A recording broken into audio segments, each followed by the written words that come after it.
Hi friends, welcome back to Rachana Saviruchi. ನಾನು ನಿಮ್ಮ ರಚನಾ ಮಾತಾಡ್ತಾ ಇರೋದು. ಫ್ರೆಂಡ್ಸ್, ಇವತ್ತಿನ ವಿಡಿಯೋದಲ್ಲಿ ನುಗ್ಗೆ ಹೂವನ್ನ ಬಳಸ್ಕೊಂಡು ಹೇಗೆ ಪಲ್ಯ ಮಾಡೋದು ಅಂತ ಹೇಳಿ ತೋರಿಸ್ಕೊಡ್ತಾ ಇದ್ದೀನಿ.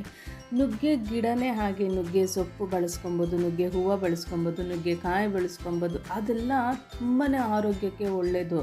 ಈ ನುಗ್ಗೆ ಸೊಪ್ಪಲ್ಲಿ, ನುಗ್ಗೆ ಹೂವಲ್ಲೆಲ್ಲ ಕ್ಯಾಲ್ಶಿಯಮ್ಮು, ಪೊಟ್ಯಾಷಿಯಮ್ಮು ಮತ್ತು ಈಗ ಬಾಣಂತಿ ಮಹಿಳೆಯರಿಗೆ ಹಾಲನ್ನು ಹೆಚ್ಚಿಸುವಂಥ ಗುಣಲಕ್ಷಣಗಳು ಕೂಡ ಇದರಲ್ಲಿ ಇದೆ. ಚರ್ಮ ಮತ್ತು ಕೂದಲಿಗೂ ಕೂಡ ಆರೋಗ್ಯಕ್ಕೆ ತುಂಬ ಪ್ರಯೋಜನಕಾರಿಯಾಗಿದೆ. ಹಾಗೆ ಇದರಲ್ಲಿ ನುಗ್ಗೆ ಸೊಪ್ಪಲ್ಲಿ vitamin C, vitamin B, vitamin A, protein, calcium, ಕಬ್ಬಿನಾಂಶಗಳು ಇದೆಲ್ಲ ಹೆಚ್ಚಾಗಿ ಇರುತ್ತೆ. ಹಾಗೆ ನಮಗೆ ಕ್ಯಾನ್ಸರ್ ಬರೋದಕ್ಕೂ ಕೂಡ ತಡೆಗಟ್ಟುತ್ತೆ. ಹಾಗಾಗಿ ಆದಷ್ಟು ನುಗ್ಗೆ ಸೊಪ್ಪು, ನುಗ್ಗೆ ಹೂವನ್ನ ಬಳಸ್ಕೊಂಡು ನೀವು ಮನೆಯಲ್ಲಿ ಅಡುಗೆ ಮಾಡೋದನ್ನ ಪ್ರಯತ್ನ ಪಡಿ ಅಂತ ಹೇಳ್ತಾ ಇವತ್ತು ನುಗ್ಗೆ ಹೂವು ತೋರಿಸ್ತಾ ಇದ್ದೀನಿ. ನೋಡಿ, ನುಗ್ಗೆ ಹೂವನ್ನ ನಾನು ಫ್ರೆಶ್ಶಾಗಿ ಕಿತ್ಕೊಂಡ್ಬಂದಿದ್ದೀನಿ. ಈ ಥರ ಇರುತ್ತೆ ಈ ನುಗ್ಗೆ ಹೂವನ್ನ. ಒಂದೊಂದಾಗಿ ಸಣ್ಣದಾಗಿ ಮೊಗ್ಗಾದರೂ ಸರಿ ಹೂವನ್ನ ಎಲ್ಲನೂ ನಾವು ಕ್ಲೀನಾಗಿ ಬಿಡಿಸಿಟ್ಕೊಬೇಕಾಗತ್ತೆ.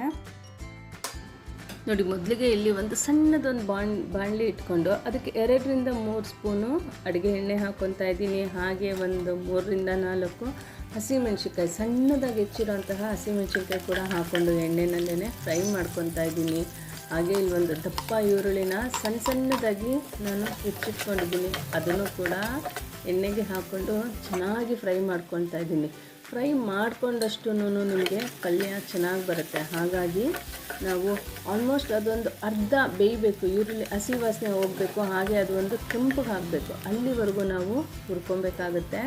ಹುರ್ಕೊಂಡಿದ್ದೀನಿ. ಇವಾಗ ನೋಡಿ, ನಾನು ಆಲ್ರೆಡಿ ವಾಶ್ ಮಾಡಿ ಇಟ್ಕೊಂಡಿರೋ ಅಂತಹ ನುಗ್ಗೆ ಹೂವನ್ನು ಹಾಕ್ಕೊತಾ ಇದ್ದೀನಿ. ಈ ನುಗ್ಗೆ ಹೂವನ್ನು ಕ್ಲೀನಾಗಿ ನೋಡಿಕೊಂಡು ಸೋಸಿ, ಅದು ಸಣ್ಣ ಸಣ್ಣ ಹುಳ ಇರುತ್ತೆ. ಹಾಗಾಗಿ ಸ್ವಲ್ಪ ನಾವು ಉಪ್ಪು ಹಾಕ್ಬಿಟ್ಟು ನೀರಲ್ಲಿ, ಹಾಗೆ ಅರಿಶಿನ ಕೂಡ ಹಾಕಿಬಿಟ್ಟು ಒಂದು 5-10 ನಿಮಿಷ ನೆನೆಸ್ಬಿಟ್ಟು ಆಮೇಲೆ ಅದನ್ನು ತೊಳೆದು ನಾವು ಹಾಕ್ಕೊಬೇಕಾಗುತ್ತೆ. ನಾನು ಇಲ್ಲೆಲ್ಲ ಕ್ಲೀನ್ ಮಾಡಿ ವಾಶ್ ಮಾಡಿ ಇಟ್ಕೊಂಡಿದ್ದೆ, ಅದನ್ನು ಹಾಕ್ಕೊತಾ ಇದ್ದೀನಿ.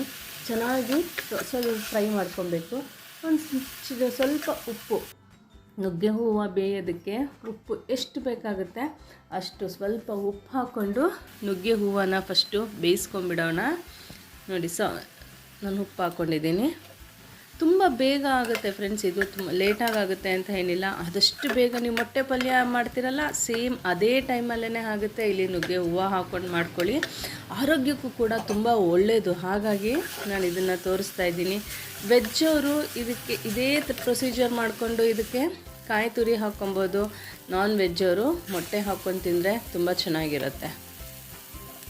ನೋಡಿ, ಇಲ್ಲಿ 2-3 ಮೊಟ್ಟೆ ಕೂಡ ಇದಕ್ಕೆ ಸೇರಿಸ್ಕೊತಾ ಇದ್ದೀನಿ. ಈಗ ನುಗ್ಗೆ ಹೂವು ಬೆಂದಿದೆ, ಹಾಗಾಗಿ ನಾನಿಲ್ಲಿ ಮೊಟ್ಟೆನ ಸೇರಿಸ್ಕೊಳ್ತಾ ಇದ್ದೀನಿ. ಮೊಟ್ಟೆ ಸೇರಿಸ್ಕೊಂಡ್ಮೇಲೆ ಮೊಟ್ಟೆನ ಚೆನ್ನಾಗಿ ಹುರ್ಕೊಬೇಕು. ಹುರ್ಕೊಂಡ್ರೇ ಅದು ಚೆನ್ನಾಗಿರೋದು. ಇಲ್ಲ ಅಂದರೆ ಸ್ವಲ್ಪ ಸ್ಮೆಲ್ ಬರೋಕ್ಕೆ ಸ್ಟಾರ್ಟ್ ಆಗುತ್ತೆ. ಈಗ ಮತ್ತೆ ಉಪ್ಪು ಮತ್ತು ಖಾರದ ಪುಡಿ ನೋಡಿಕೊಂಡು ರುಚಿಗೆ ತಕ್ಕಷ್ಟು ಉಪ್ಪು ಮತ್ತು ಖಾರದ ಪುಡಿ ಹಾಕ್ಕೊಳ್ಳಿ. ನಾನು ಆಲ್ರೆಡಿ ಹಸಿಮೆಣ್ಸಿನ್ಕಾಯಿ ಹಾಕ್ಕೊಂಡಿದ್ದೀವಿ, ಆದರೆ ಸ್ವಲ್ಪ ಟೇಸ್ಟ್ಗೋಸ್ಕರ ನಾವಿಲ್ಲಿ ಅಚ್ಚ ಖಾರದ ಪುಡಿನ ಹಾಕ್ಕೊಳ್ತಾ ಇದ್ದೀನಿ.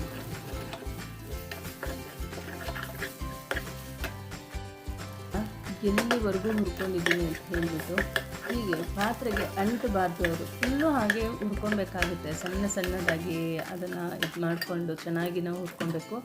ಎಣ್ಣೆ ಬಿಟ್ಕೊಬೇಕು, ಕಾಣಿಸುತ್ತೆ, ಎಣ್ಣೆ ಹಾಕಿ ಕಾಣಿಸುತ್ತೆ. ಅಲ್ಲಿವರೆಗೂ ನಾವು ಹುರ್ಕೊಂಡ್ರೆ ಮೊಟ್ಟೆ ತುಂಬ ರುಚಿಯಾಗಿ ಬರುತ್ತೆ. ಲಾಸ್ಟಲ್ಲಿ ನಾನಿಲ್ಲಿ ಸ್ವಲ್ಪ ನಾಟಿ ಕೊತ್ತಂಬರಿ ಸೊಪ್ಪು ಹಾಕ್ತಾಯಿದ್ದೀನಿ. ನಾಟಿ ಕೊತ್ತಂಬರಿ ಸೊಪ್ಪು ಎಲ್ಲ ಅಡುಗೆಗಳಿಗೂ ಹಾಕಿದ್ರೆ ತುಂಬಾ ಒಂದು ಒಳ್ಳೆ ಅದ್ಭುತ ರುಚಿನೇ ಕೊಡುತ್ತೆ ಅಂತ ಹೇಳ್ಬೋದು. ಹಾಗಾಗಿ ಯಥೇಚ್ಛವಾಗಿ ನಾಟಿ ಕೊತ್ತಂಬರಿ ಸೊಪ್ಪು ಹಾಕ್ಕೊಳ್ಳಿ. ಇವಾಗ ನುಗ್ಗೆ ಹೂವಿನ ಮೊಟ್ಟೆ ಪಲ್ಯ ರೆಡಿಯಾಗಿದೆ.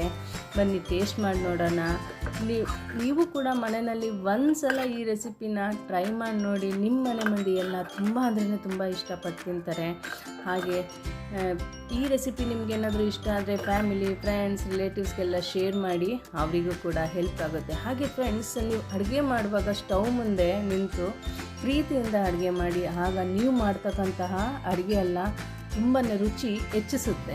ನೀವಿನ್ನು ನನ್ನ ಚಾನಲ್ಗೆ ಸಬ್ಸ್ಕ್ರೈಬ್ ಆಗಿಲ್ಲ ಅಂದರೆ ರಚನಾ ಸವಿರುಚಿಗೆ ಸಬ್ಸ್ಕ್ರೈಬ್ ಆಗಿ, ಹಾಗೆ ಪಕ್ಕದಲ್ಲಿರೋ ಬೆಲ್ ಐಕಾನ್ನ ಕ್ಲಿಕ್ ಮಾಡಿ. ಆಗ ನಾನು ಮಾಡ್ತಕ್ಕಂತಹ ಹೊಸ ವೀಡಿಯೋಸ್ ಎಲ್ಲ ನಿಮಗೆ ನೋಟಿಫಿಕೇಷನ್ ಬರುತ್ತೆ.